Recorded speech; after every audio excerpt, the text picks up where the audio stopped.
मृत्युंजयाय रुद्राय नीलकंठाय शंभवे अमृतेशाय शर्वाय महादेवाय ते नमः। ओम नमः शिवाय। हे प्रिय भक्तों, आइए सुनते हैं सोमवार व्रत कथा। प्राचीन समय में एक नगर में एक धनवान साहूकार रहा करता था, जिसके घर में किसी भी प्रकार की कोई कमी नहीं थी, लेकिन उसका कोई पुत्र नहीं था, जिस कारण वह काफी दुखी रहा करता था। उसे दिन रात यही चिंता सताती रहती थी। ऐसे में वह पुत्र पाने की कामना लिए हर सोमवार भगवान शिव जी का व्रत और पूजन किया करता था, और शाम के समय शिव मंदिर में जाकर वह भगवान शिव जी के सामने दीपक जलाता था। उसके उस भक्ति भाव को देखकर देवी माँ पार्वती ने भगवान शिव से कहा, हे प्रभु, यह साहूकार आपका बहुत बड़ा भक्त है और सदैव आपका व्रत और पूजन बड़ी ही श्रद्धा के साथ करता है। आपको इसकी मनोकामना अवश्य ही पूर्ण करनी चाहिए। माता पार्वती की यह बात सुनकर भगवान शिव बोले, हे देवी पार्वती, यह संसार कर्म क्षेत्र है। जैसे किसान खेत में जैसा बीज बोता है वैसा ही फल काटता है, उसी तरह इस संसार में मनुष्य जैसा कर्म करता है वैसे ही फल भोगता है। पार्वती जी ने अत्यंत आग्रह से कहा, हे प्रभु, जब यह आपका इतना बड़ा भक्त है और इसको अगर किसी भी प्रकार का दुख है तो उसे अवश्य ही दूर करना चाहिए, क्योंकि आप तो सदैव ही अपने भक्तों पर दयालु होते हैं और उनके दुखों को हमेशा ही दूर करते हैं। यदि आप ऐसा नहीं करेंगे तो मनुष्य आपकी सेवा और व्रत क्यों करेंगे?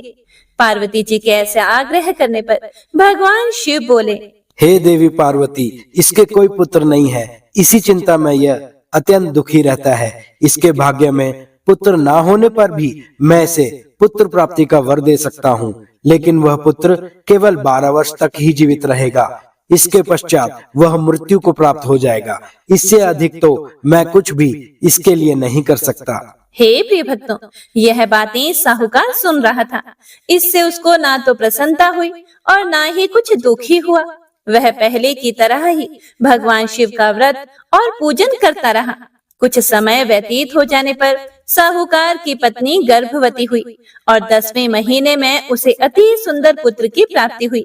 साहूकार के घर में बहुत खुशियां मनाई गई, परंतु साहूकार ने उसकी केवल 12 वर्ष की आयु जानकर अधिक प्रसन्नता प्रकट नहीं की और न ही किसी को यह भेद बताया। जब वह बालक 11 वर्ष का हो गया तो उस बालक की माता ने उसके पिता से विवाह आदि के लिए आग्रह किया, तो वह साहूकार कहने लगा कि अभी मैं इसका विवाह नहीं करा सकता, अपने पुत्र को काशी पढ़ने के लिए भेजूंगा। फिर साहूकार ने बालक के मामा को बुलाकर उसको बहुत सा धन दिया और कहा कि तुम इस बालक को काशी जी पढ़ने के लिए ले जाओ और रास्ते में जिस स्थान पर भी जाओ यज्ञ और ब्राह्मणों को भोजन अवश्य कराते जाना। फिर वह दोनों मामा भांजे यज्ञ करते और ब्राह्मणों को भोजन कराते हुए काशी जी की तरफ रवाना हुए। रास्ते में उनको एक शहर से गुजरना पड़ा। उस शहर में राजा की कन्या का विवाह था और दूसरे राजा का लड़का जो विवाह करने बारात लेकर आया था वह एक आंख से काना था। उसके पिता को इस बात की बड़ी चिंता हो रही थी कि कहीं वर को देखकर कन्या के माता पिता विवाह में किसी प्रकार की अड़चन पैदा ना कर दे। इस कारण जब उसने अति सुंदर सेठ के लड़के को देखा तो उसके मन में विचार आया कि क्यों ना दरवाजे के समय इस लड़के से वर का काम चलाया जाए। ऐसा विचार करके वर के पिता ने उस लड़के और उसके मामा से बात की तो वे राजी हो गए। फिर उस लड़के को वर के कपड़े पहनाकर और घोड़ी पर चढ़ाकर दरवाजे पर ले गए और सब कार्य प्रसन्नता से पूर्ण हो गया। फिर वर के पिता ने सोचा कि यदि विवाह कार्य भी इसी लड़के के द्वारा करा लिया जाए तो क्या बुराई है। ऐसा सोचकर उसने लड़के और उसके मामा से कहा कि यदि आप फेरों और कन्यादान के काम को भी करा दें तो आपकी बड़ी कृपा होगी और मैं इसके बदले में आपको बहुत सारा धन दूंगा। तो उन्होंने स्वीकार कर लिया और विवाह कार्य भी बहुत ही अच्छी तरह से संपन्न हो गया। परंतु जिस समय लड़का जाने लगा तो उसने राजकुमारी की चुनरी के पल्ले पर लिख दिया कि तेरा विवाह तो मेरे साथ हुआ है, परंतु जिस राजकुमार के साथ तुमको भेजेंगे वह एक आंख से काना है और मैं काशी जी में पढ़ने जा रहा हूँ। लड़के के जाने के बाद उस राजकुमारी ने जब अपनी चुनरी पर लिखा हुआ पढ़ा तो उसने राजकुमार के साथ जाने से मना कर दिया और कहा कि यह मेरा पति नहीं है, मेरा विवाह इसके साथ नहीं हुआ है, वह तो काशी जी पढ़ने गया है। राजकुमारी के माता पिता ने अपनी कन्या को विदा नहीं किया और बारात वापस चली गई। उधर सेठ का लड़का और मामा काशी जी पहुंच गए थे। वहां जाकर लड़के ने पढ़ना शुरू कर दिया। जब लड़के की आयु 12 साल की हो गई, उस दिन उन्होंने यज्ञ रचा रखा था कि लड़के ने अपने मामा से कहा, हे मामा जी, आज मेरी तबीयत कुछ ठीक नहीं लग रही। मामा ने कहा कि तुम अंदर जाकर सो जाओ और आराम करो। लड़का अंदर जाकर सो गया और थोड़ी देर के बाद उसके प्राण निकल गए। जब उसके मामा ने आकर देखा तो वह मुर्दा पड़ा हुआ है, तो उसको बड़ा दुख हुआ और उसने सोचा कि अगर मैं अभी रोना पीटना मचा दूंगा तो यज्ञ का कार्य अधूरा रह जाएगा, जो कि सही नहीं होगा। इसीलिए उसने जल्दी से यज्ञ का कार्य समाप्त किया और ब्राह्मणों के जाने के बाद रोना पीटना शुरू कर दिया। संयोगवश उसी समय शिव पार्वती जी उधर से जा रहे थे। जब उन्हें जोर जोर से रोने की आवाजें सुनाई दी तो माता पार्वती जी ने भगवान शिव से कहा, हे प्रभु, कोई दुखियारा रो रहा है, कृपया कर इसके कष्ट को दूर कीजिए। जब शिव पार्वती ने पास जाकर देखा तो वहां एक लड़का मुर्दा पड़ा हुआ था। पार्वती जी कहने लगी, हे प्रभु, यह तो उसी सेठ का लड़का है जो आपके वरदान से पैदा हुआ था। इसीलिए हे स्वामी, इस बालक को और आयु दो, नहीं तो इसके माता पिता तड़प तड़प कर मर जाएंगे। पार्वती जी के बार बार आग्रह करने पर भगवान शिव ने उसको जीवन का वरदान दे दिया और भगवान शिव जी की कृपा से लड़का फिर से जीवित हो गया। इसके बाद शिव जी और माता पार्वती कैलाश पर्वत की ओर चले गए। इसके बाद वह लड़का और उसका मामा उसी प्रकार यज्ञ करते और ब्राह्मणों को भोजन कराते अपने घर की ओर वापस चल पड़े। रास्ते में उसी शहर में आए जहाँ उसका विवाह हुआ था। वहां पर आकर उन्होंने यज्ञ आरंभ कर दिया तो उस लड़के के ससुर ने उसको पहचान लिया और अपने महल में ले जाकर उसकी बड़ी खातिरदारी के साथ ही बहुत से दास दासियों सहित आदर पूर्वक लड़की और जमाई को विदा भी किया। जब वह अपने शहर के निकट आए तो मामा ने कहा कि पहले मैं तुम्हारे घर जाकर खबर कराता हूँ। जब उस लड़के का मामा घर पहुंचा तो लड़के के माता पिता घर की छत पर बैठे हुए थे और यह प्रण कर रखा था कि यदि हमारा पुत्र सकुशल लौट आया तो हम राजी खुशी नीचे आ जाएंगे, नहीं तो छत से गिरकर अपने प्राण त्याग देंगे। इतने में उस लड़के के मामा ने आकर यह समाचार दिया कि आपका पुत्र वापस आ गया है, तो उनको विश्वास नहीं आया। तब उसके मामा ने शपथ पूर्वक कहा कि आपका पुत्र अपनी पत्नी के साथ बहुत सारा धन लेकर आया है।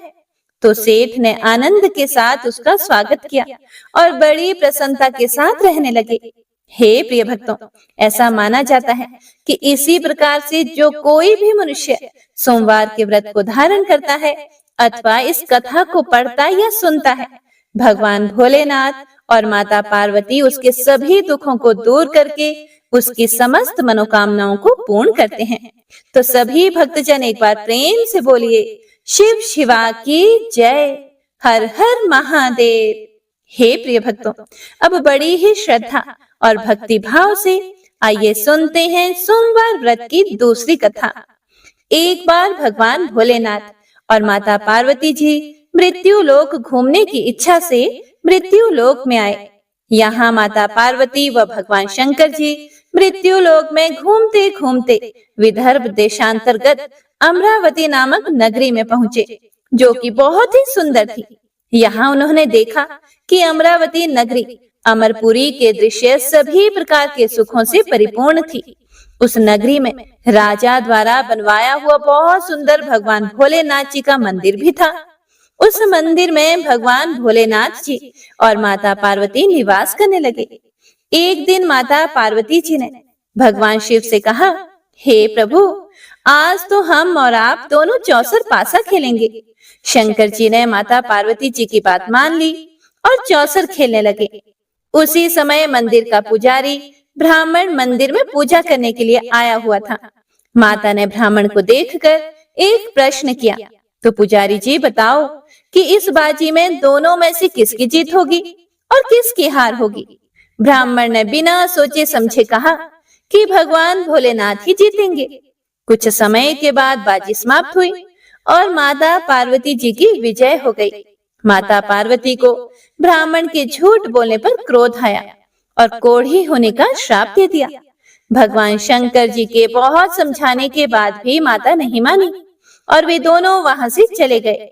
कुछ समय के बाद उस ब्राह्मण पुजारी को कोढ़ होने लगा और धीरे धीरे उसके सारे शरीर में कोढ़ हो गए। ऐसे में वह बहुत ही परेशान और दुखी रहने लगा। इस तरह कई दिन बीत गए। फिर एक दिन देवलोक की अप्सराएं शिव जी की पूजा करने उसी मंदिर में आई। अप्सराओं ने उस पुजारी के कष्ट को देखकर बड़े दया भाव से उसके रोगी होने का कारण पूछा। तब पुजारी जी ने अपनी आप बीती सभी बातें निसंकोच होकर उन अप्सराओं को बता दी। यह सुनकर वो अप्सराएं बोली कि हे ब्राह्मण देव, तुम दुखी मत हो। भगवान भोलेनाथ जी आपके सभी कष्टों को दूर कर देंगे, परंतु तुम्हें श्रेष्ठ 16 सोमवार के व्रत पूरे विधि विधान और भक्ति भाव से पूरे 16 व्रत करने होंगे और 17वें सोमवार के दिन पाव से पवित्र गेहूं के आटे की बाटी बनाएं। उसके बाद घी और गुड़ मिलाकर चूरमा बनाकर भगवान भोलेनाथ जी को प्रसाद चढ़ाना और बाकी के प्रसाद को मंदिर में उपस्थित भक्तों को बांट देना। ऐसा करने से आपकी सभी मनोकामनाएं पूर्ण होंगी। हे प्रिय भक्तों, ऐसा कहकर अप्सराएं देवलोक को चली गई। ब्राह्मण भी यथा विधि 16 सोमवार व्रत करने लगा। ऐसे में भगवान भोलेनाथ की कृपा से धीरे धीरे ब्राह्मण पुजारी कोढ़ से मुक्त होने लगा और कुछ समय के बाद भगवान शंकर जी और माता पार्वती जी फिर से उसी मंदिर में पधारे। तब माता ने उस ब्राह्मण को रोग मुक्त होने का कारण पूछा, तो ब्राह्मण ने माता को 16 सोमवार के व्रत के बारे में विस्तार से बताया। ब्राह्मण की बात सुनकर माता पार्वती जी बड़ी प्रसन्न हुई और पुजारी से 16 सोमवार के व्रत की विधि पूछी। उसी दिन से माता पार्वती जी भी 16 सोमवार व्रत करने लगी और लगातार 16 व्रत किया। ऐसे में उनकी मनोकामनाएं पूरी हुई। उनके रूठे हुए पुत्र स्वामी कार्तिकेय जी स्वयं ही माता के आज्ञाकारी हो गए। फिर एक दिन कार्तिकेय जी को अपना विचार परिवर्तन होने का रहस्य जानने की इच्छा हुई और वह अपनी माता के पास गए और बोले कि हे माता, आपने ऐसा क्या उपाय किया जिससे मेरा मन आपकी ओर आकर्षित हो गया। तब माता पार्वती जी ने उसे 16 सोमवार व्रत कथा सुनाई। तब कार्तिकेय जी ने अपनी माता से कहा कि इस व्रत को मैं भी करूंगा, क्योंकि मेरा प्रिय मित्र ब्राह्मण दुखी दिल से परदेश गया है। हमें उससे मिलने की बहुत इच्छा होती है। फिर कार्तिकेय जी ने भी 16 सोमवार के व्रत पूरे विधि विधान से किए और उनकी भी इच्छा पूर्ण हो गई। उन्हें अपना प्रिय मित्र मिल गया। तब उसके मित्र ने इस आकस्मिक मिलन का भेद कार्तिकेय जी से पूछा। तो कार्तिकेय जी बोले, हे मित्र, हमने तुम्हारे मिलने की इच्छा करके 16 सोमवार के व्रत किए थे। अब तो उस ब्राह्मण मित्र को भी अपने विवाह की बड़ी इच्छा हुई और वह भी 16 सोमवार व्रत पूरे विधि विधान से करने लगा। एक दिन वह किसी काम से विदेश गया और वहां के राजा ने अपनी पुत्री का स्वयंवर रखा था। उस राजा ने राजकुमारी के विवाह के लिए यह शर्त रखी थी कि जिस राजकुमार के गले में सब प्रकार से श्रृंगारित हथिनी माला डालेगी, मैं उसी के साथ अपनी बेटी का विवाह करूंगा।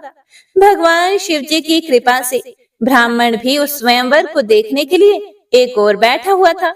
उसी समय हथिनी वहां पर आई और उस ब्राह्मण के गले में जयमाला डाल दी। इस तरह राजा की प्रतिज्ञा के अनुसार बड़ी धूमधाम के साथ अपनी पुत्री का विवाह उस ब्राह्मण के साथ पूरे विधि विधान से कर दिया और उसे बहुत सारा धन देकर सम्मान पूर्वक संतुष्ट किया और वो दोनों सुख पूर्वक रहने लगे। एक दिन उस राजकुमारी ने अपने पति से पूछा कि हे प्राणनाथ, आपने ऐसा कौन सा पुण्य किया है जो हथिनी ने सभी राजकुमारों को छोड़कर आपके गले में जयमाला डाली। तब ब्राह्मण बोला, हे प्राण प्रिय, मैंने अपने मित्र कार्तिकेय जी के कथनानुसार 16 सोमवार का व्रत किया था, जिसके प्रभाव से मुझे तुम जैसी रूपवान पत्नी मिली है। इस व्रत की महिमा सुनकर राजकन्या को बड़ा आश्चर्य हुआ और वह भी पुत्र कामना के लिए 16 सोमवार व्रत करने लगी और भगवान भोलेनाथ से पुत्र कामना की प्राप्ति करने लगी। शिव जी की कृपा से कुछ समय के बाद उसके गर्भ से एक अति सुंदर, सुशील, धर्मात्मा और विद्वान पुत्र हुआ।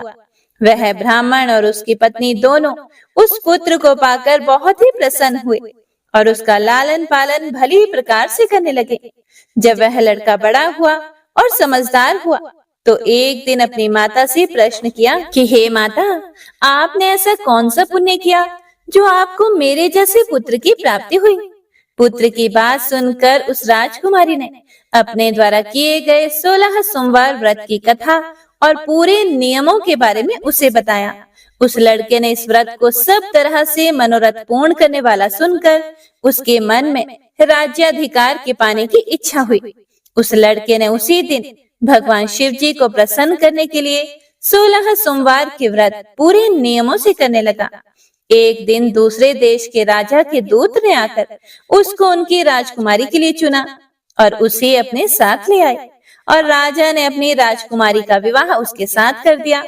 धीरे धीरे राजा बूढ़ा हो गया और उसके लिए राजकाज संभालना मुश्किल हो गया। उसने अपने दामाद का राज्य तिलक कर दिया और वहां का राजा घोषित कर दिया। इस तरह से ब्राह्मण पुत्र राजा बनकर भी यह व्रत करता रहा। हे प्रिय भक्तों, जब 17वां सोमवार का व्रत आया तो उसने अपनी रानी से सभी सामग्रियों सहित भगवान भोलेनाथ जी के मंदिर में आने को कहा, किंतु रानी मंदिर नहीं गई और उसने अपने दास दासियों को पूजा की सामग्री लेकर मंदिर भेज दिया। राजा ने पूरे विधि विधान से भगवान शिव जी की पूजा की। जब वह वहां से जाने लगा तो उसने एक आकाशवाणी सुनी, हे राजा, अपनी इस रानी को राजमहल से निकाल दे, नहीं तो ये तेरा सर्वनाश कर देगी।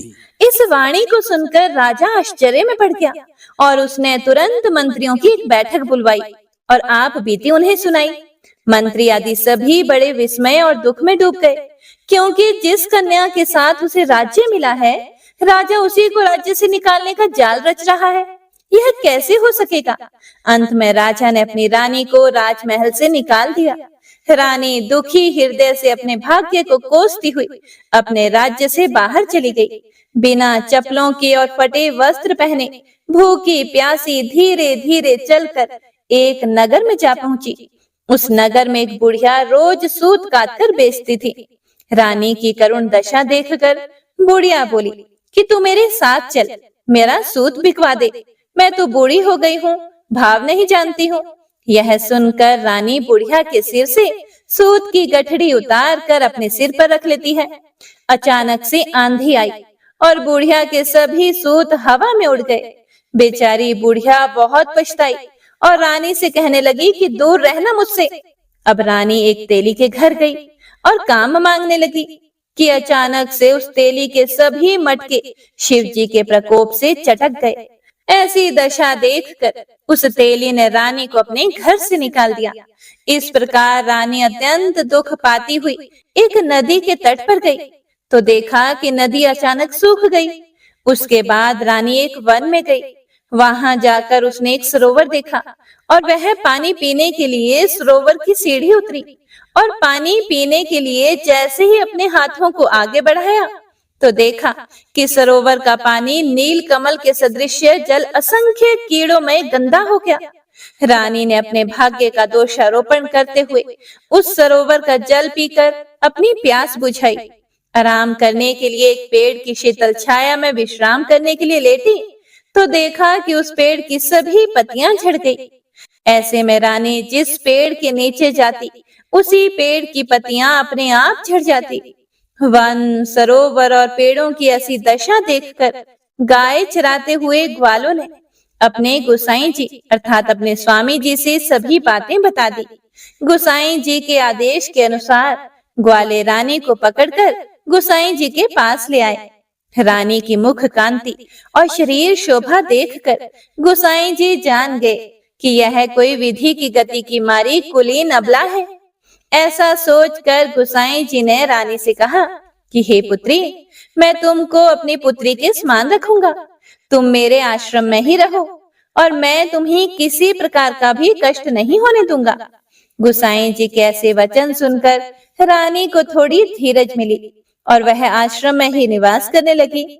आश्रम में रानी खाना बनाती तो उसके खाने में कीड़े पड़ जाते और जब वह पानी भर के लाती तो उसमें भी कीड़े ही कीड़े हो जाते। अब तो गुसाई जी भी बहुत दुखी हो गए और रानी से बोले कि हे पुत्री, तेरे पर कौन से देवता का कोप है जिससे तेरी ऐसी दशा हुई है। गुसाई जी की बात सुनकर रानी ने कहा कि अपने पति के साथ भगवान शिव जी की पूजा करने नहीं जाने की पूरी कथा सुनाई। रानी की बात सुनकर गुसाई जी ने उसे इस कोप से मुक्त होने के लिए 16 सोमवार व्रत की कथा पूरे विधि विधान से करने को कहा। गुसाई जी की बात सुनकर वह प्रत्येक सोमवार का व्रत पूरे नियमों से करने लगी। जब रानी के पूरे 16 व्रत हो गए और जब उसने 17वें सोमवार का व्रत किया तो रोज की तरह भगवान भोलेनाथ जी की पूजा कर रही थी। तो भगवान शिव जी के प्रभाव से राजा के मन में अपनी रानी का विचार उत्पन्न हुआ और सोचा कि मेरी रानी को गए हुए बहुत समय बीत गया है, ना जाने कहां कहां भटकती होगी, मुझे उसे ढूंढना चाहिए। हे प्रिय भक्तों, राजा ने यह सोचकर अपनी रानी की तलाश में चारों दिशाओं में अपने सैनिकों को भेजा। सैनिक अपनी रानी को ढूंढते हुए गुसाई जी के आश्रम में आ पहुंचे। सैनिक अपनी रानी को वहां पाकर पुजारी जी से अपनी रानी को साथ भेजने के लिए कहने लगे, किंतु गुसाई जी ने मना कर दिया और सैनिक चुपचाप लौट गए। राजा को सभी बातें बताई। तब राजा स्वयं रानी को लेने गुसाई जी के आश्रम में आए और पुजारी जी से प्रार्थना करते हुए बोले, हे महाराज, जो देवी आपके आश्रम में रहती है वह मेरी पत्नी है। शिव जी के कोप से मैंने इसका त्याग कर दिया था। अब इस पर से भगवान शिव जी का कोप शांत हो गया है, इसीलिए मैं इसे लेने के लिए आया हूँ। आपकी आज्ञा हो तो मैं इसे ले जा सकता हूँ। गुसाई जी ने राजा के वचनों को सत्य समझकर रानी को राजा के साथ जाने की आज्ञा दे दी। गुसाई जी की आज्ञा पाकर रानी अपने पति के साथ अपने राज्य के लिए चल दी। रानी के आने की खबर पाकर राज्य के निवासी अनेक प्रकार के बाजे बजाने लगे। नगर के दरवाजे पर तोरण बंधनवारों से विविध विधि से नगर को सजाया। नगर में घर घर में मंगलगान होने लगे। पंडितों ने विविध वेद मंत्रों का उच्चारण करके अपनी रानी का स्वागत किया। इस प्रकार रानी ने अपनी राजधानी में फिर से प्रवेश किया। राजा ने अपनी रानी के आने की खुशी में ब्राह्मणों को अनेक प्रकार के दान आदि देकर संतुष्ट किया। याचकों को धन धान्य दिया और पूरी नगरी में जगह जगह सदा व्रत खुलवाए, जहां भूखों और गरीबों को खाने को मिला। इस प्रकार राजा रानी भगवान भोलेनाथ जी की कृपा से सभी प्रकार के सुख भोगते हुए और 16 सोमवार व्रत की कथा करते रहे। अंत समय में अनेक प्रकार के सुख भोगते हुए वे शिवपुरी को पधारे। इसी कारण कहते हैं कि जो भी मनुष्य भगवान भोलेनाथ जी की भक्ति मन वचन कर्म द्वारा 16 सोमवार के व्रत पूरे विधि विधान से करेगा, वह इस मृत्यु लोक से समस्त सुख को भोग कर अंत में भगवान के चरणों में शिवपुरी को प्राप्त होगा और इस व्रत के करने से सबके मनोरथ भी पूर्ण होंगे। तो सभी प्रेम से बोलिए, भगवान शिव शिवा की जय। ओम नमः शिवाय। हे प्रिय भक्तों, तो आइए अब शिव पुराण में वर्णित पुण्यमयी कथा को सुनते हैं। वाशकल नामक गांव में बिंदुक नाम का एक ब्राह्मण रहता था। वह धर्मी दुरात्मा एवं महापापी था। उसकी पत्नी बहुत सुंदर थी। उसका नाम चंचुला था। वह सदा उत्तम धर्म का पालन करती थी, परंतु बिंदुक वैश्यागामी था। इस तरह कुकर्म करते हुए बहुत समय व्यतीत हो गया। उसकी पत्नी काम से पीड़ित होने पर भी स्वधर्म नाश के भय से क्लेश सहकर भी काफी समय तक धर्म भ्रष्ट नहीं हुई, परंतु आगे चलकर वह भी अपने दुराचारी पति के आचरण से प्रभावित होकर दुराचारिणी और अपने धर्म से विमुख हो गई। इस तरह दुराचार में डूबे हुए उन पति पत्नी का बहुत सा समय व्यर्थ बीत गया। वैश्यागामी दूषित बुद्धि वाला वह दुष्ट ब्राह्मण बिंदुक समयानुसार मृत्यु को प्राप्त हो गया और नरक में चला गया। बहुत दिनों तक नरक के दुखों को भोग कर वह मूढ़ बुद्धि पापी विंध्य पर्वत पर भयंकर पिशाच हुआ। और इधर उस दुराचारी बिंदुक के मर जाने पर वह चंचुला नामक स्त्री बहुत समय तक पुत्रों के साथ अपने घर में रहती रही। पति की मृत्यु के बाद वह भी अपने धर्म से गिरकर पर पुरुषों का संग करने लगी थी। सतियां विपत्ति में भी अपने धर्म का पालन करना नहीं छोड़ती। यही तो तप है। तप कठिन तो होता है, लेकिन इसका फल मीठा होता है। एक दिन दैव योग से किसी पुण्य पर्व के आने पर वह अपने भाई बंधुओं के साथ गोकर्ण क्षेत्र में गई। उसने तीर्थ के जल में स्नान किया एवं बंधु जनों के साथ यहाँ वहां घूमने लगी। घूमते घूमते वह एक देव मंदिर में गई। वहां उसने एक ब्राह्मण के मुख से भगवान शिव की परम पवित्र एवं मंगलकारी कथा सुनी। कथावाचक ब्राह्मण कह रहे थे कि जो स्त्रियां व्यभिचार करती हैं, वे मरने के बाद जब यमलोक जाती हैं, तब यमराज के दूत उन्हें तरह तरह से यंत्रणा देते हैं। वे उसके कामांगों को तप्त लोह दंडों से दागते हैं। तप्त लोह के पुरुष से उसका संसर्ग कराते हैं। ये सारे दंड इतनी वेदना देने वाले होते हैं कि जीव पुकार पुकार कर कहता है कि अब वह ऐसा नहीं करेगा, लेकिन यमदूत उसे नहीं छोड़ते। कर्मों का फल तो सभी को भोगना ही पड़ता है। देव, ऋषि, मनुष्य सभी इससे बंधे हुए हैं। हे प्रिय भक्तों, ब्राह्मण के मुख से यह वैराग्य बढ़ाने वाली कथा सुनकर चंचुला भय से व्याकुल हो गई। कथा समाप्त होने पर सभी लोग वहां से चले गए। तब कथा बांचने वाले ब्राह्मण देवता से चंचुला ने कहा कि हे ब्राह्मण देव, धर्म को ना जानने के कारण मेरे द्वारा भी बहुत बड़ा दुराचार हुआ है।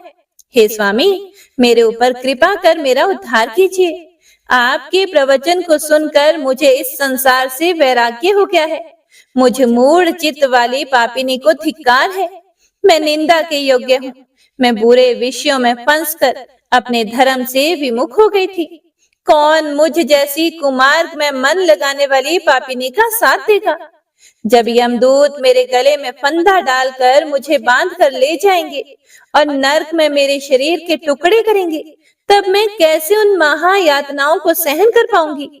मैं सब प्रकार से नष्ट हो गई हूँ, क्योंकि अभी तक मैं हर तरह से पाप में डूबी रही हूँ। हे ब्राह्मण देव, आप मेरे गुरु हैं। आप ही मेरे माता पिता हैं। मैं आपकी शरण में आई हूँ।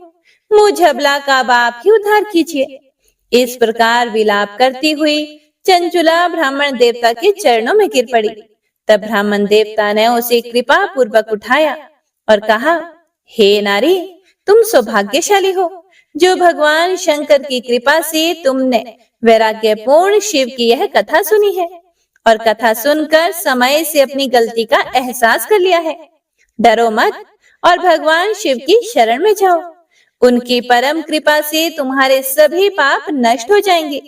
मैं तुम्हें भगवान शिव की कथा सहित वह मार्ग बताऊंगा जिसके द्वारा तुम्हें सुख देने वाली उत्तम गति प्राप्त होगी। शिव कथा सुनने से तुम्हारी बुद्धि शुद्ध हो गई है और तुम्हें पश्चाताप हुआ है तथा मन में वैराग्य उत्पन्न हुआ है। पश्चाताप ही पाप करने वाले पापियों के लिए सबसे बड़ा प्रायश्चित है।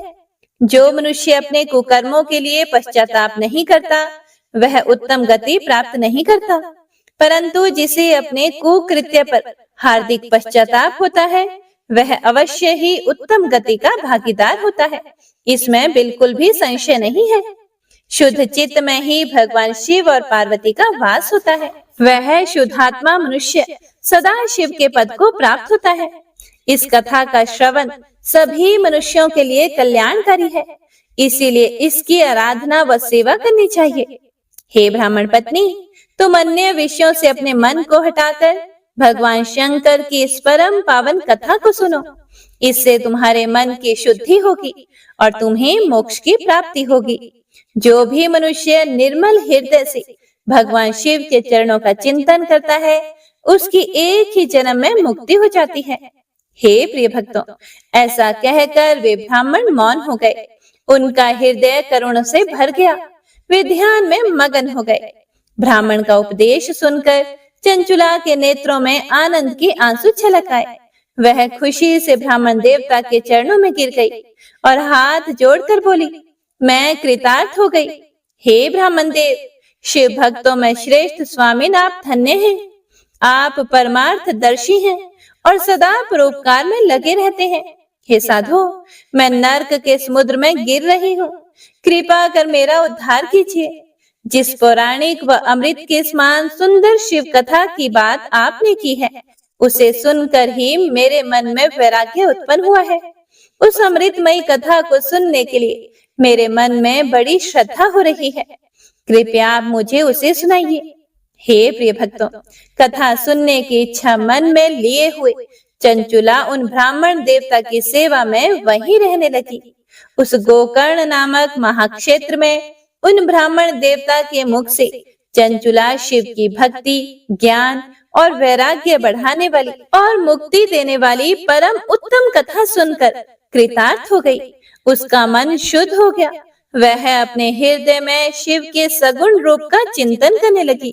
वह सदैव शिव के सच्चिदानंदमय स्वरूप का स्मरण करती थी। उसके बाद अपना समय पूर्ण होने पर चंचुला ने बिना किसी कष्ट के अपना शरीर त्याग दिया। उसे लेने के लिए एक दिव्य विमान वहां पहुंचा। यह विमान शोभा साधनों से सजा हुआ था एवं शिव गणों से सुशोभित था। चंचुला दिव्यांगना होकर विमान से शिवपुरी पहुंची। उसके सारे पाप धुल गए थे। वहां उसने सनातन देवता त्रिनेत्रधारी महादेव शिव को देखा।